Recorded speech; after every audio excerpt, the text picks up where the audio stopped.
Good morning বন্ধুরা। এখন আমি যাচ্ছি একটা কাজে। এই যে রাস্তার পেছনে কেউ নেই, অন্ধকার দেখতে পাচ্ছ। 4:05 বাজে এখন। 4টের সময় পৌঁছানো যেখানে কথা, সেখানে আমার একটু লেট হয়ে গেছে। 4:05 বাজে, তো আমার তাড়াতাড়ি করে যেতে হচ্ছে এখন। তোমরা দেখতে পাচ্ছ পিছনে কেউ নেই, সামনেও কেউ নেই। এখন কে থাকবে এই সময়?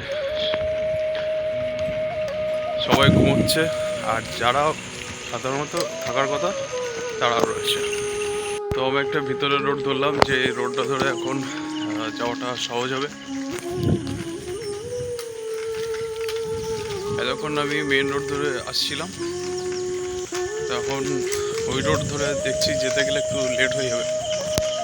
তো আমি এখন ভেতরে একটা রোড ধরেছি।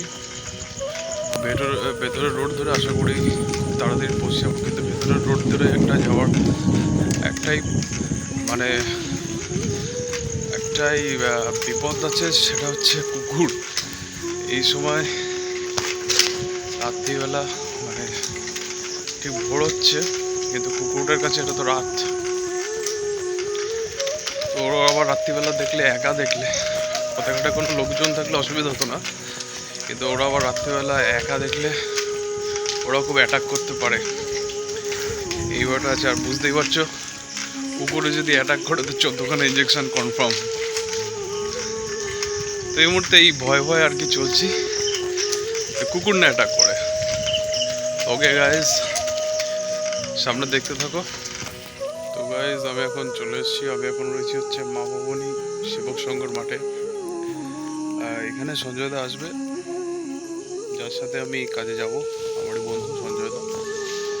তো সঞ্জয়দা আসবে, তার জন্য ওয়েট করছি। এখন ঘড়িতে বাজে 4:20। তো দেখা যাক সঞ্জয়দা কখন আসে। সঞ্জয়দা এখন আমাকে টাইম দিয়ে নিজে ঘুমিয়ে পড়েছে। যাই হোক, আমি ফোন করেছি, এখন সঞ্জয়দা আসবে, তারপরে সঞ্জয়দার সাথে কাজে যাবো। এখন আপাতত আমাকে ওয়েট করতে হবে, বুঝতে হবে। রাস্তায় কেউ নেই, পুরো ফাঁকা। এখানে কিছু কুত্তা আমাকে অ্যাটাক করেছিল, তো যাই হোক, প্রাণে বেঁচে গেছি। গাইজ, ব্লগটা দেখতে থাকো। আমার কাজ আমি তোমাদের সামনে তুলে ধরছি।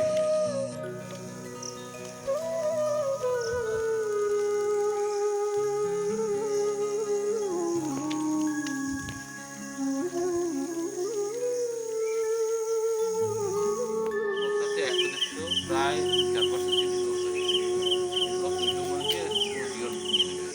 জিও কোম্পানি ফাইবার টানানো শুরু করে একদম বাড়িতে বক্স লাগানো পর্যন্ত আমরা সব করি। আমাদের কাজে না লাগাই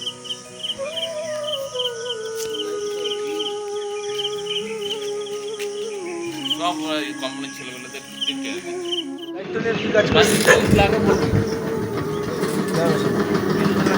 তো আমি কাজে চললাম। সকলে পরম দয়ার চ্যানেলের পাশে থাকবেন অনুগ্রহ করে।